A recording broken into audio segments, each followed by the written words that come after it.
저는 선유중앙교회에 담임하고 있는 김진수 목사입니다.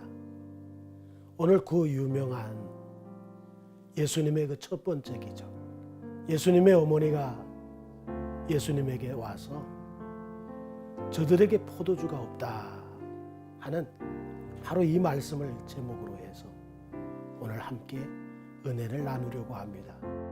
포도주가 떨어진지라. 예수의 어머니가 예수에게 이르되 저들에게 포도주가 없다 하니, 헬라어 휘스테레산토스는 이미 떨어진 상태라는 거죠.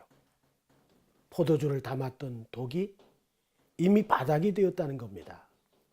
그렇다면 결혼식장에서 흥이 나도록 돕는 것이 포도주인데, 포도주가 떨어져 버렸다는 것은 기쁨이 상실된 현실 세계를 의미하는 거거든요.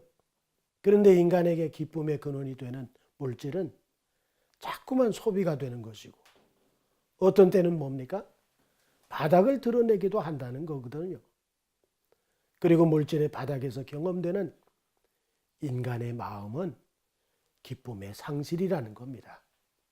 그렇죠? 세상이 주는 물질은 우리에게 행복을 주는데 이렇듯 분명한 한계가 있다는 거 아닙니까? 자, 그 다음 보세요. 예수님의 어머니가 예수님께 저들에게 포도주가 없다라고 말했다는 거죠. 뭡니까? 포도주가 떨어져 남아있지 않다면 이 사실을 혼인식을 거행하는 집주인에게 말해야 되는 거 아닙니까? 이게 보통 정상이잖아요.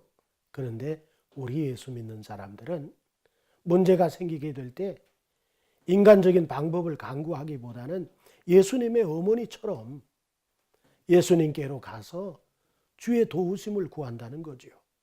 예수께서 이제 물 세례를 받으셨고 제자들을 데리고 혼인식 자리에 참석하신 것을 보면서 그 어머니는 당신의 때가 되었으니 하나님이 독생자로 오신 그리스도임을 드러내시라는 거잖아요. 그래서 예수님에게 저들에게 포도주가 없다고 말했다는 겁니다. 우리도 예수님이 누구신지를 안다면 문제를 사람과 물질로 해결하려고 하기보다는 먼저 예수님께 가지고 나오는 분들이 되셔야 될 줄로 믿습니다. 또 하나는 뭡니까? 예수님의 어머니가 저들에게 포도주가 없다. 이와 비슷한 요청이 있었죠. 예수님이 시험을 당하시기 위해 광야에서 40일을 금식하고 줄이신 후에 예수님을 찾아온 마귀가 네가 하나님의 아들이거든 이 돌들로 떡덩이가 되게 하라는 요구와 크게 다르지 않다는 거죠. 두 가지 요청 모두가 예수님이 오신 목적하고는 꽤나 거리가 있지만 마귀의 요청은 거절하시고 어머니의 요청은 응답하시죠. 마귀의 요청은 뭡니까? 사람이 육을 위해 살지, 그러니 너도 육으로 살라는 거잖아요. 하나님의 말씀으로 살아야 하는 믿음의 사람들과는 거리가 아주 멀지 않습니까? 그러나 예수께서 어머니의 요청을 수용하신 것은 사람은 물질로 사는 것이 아니라 뭡니까? 믿음으로 살아야 하는 존재라는 것을 가르쳐 주시기 위함이었다는 겁니다.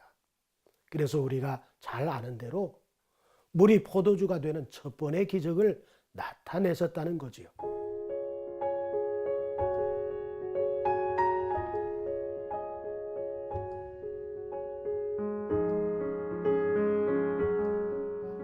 믿음의 사람인 예수의 어머니는 포도주가 떨어졌다고 예수님께 그 문제를 가져왔고, 문제와 사람 뒤에 역사하시는 예수님을 통해 물로 된 포도주를 맛보는 기적을 보게 되었다는 겁니다.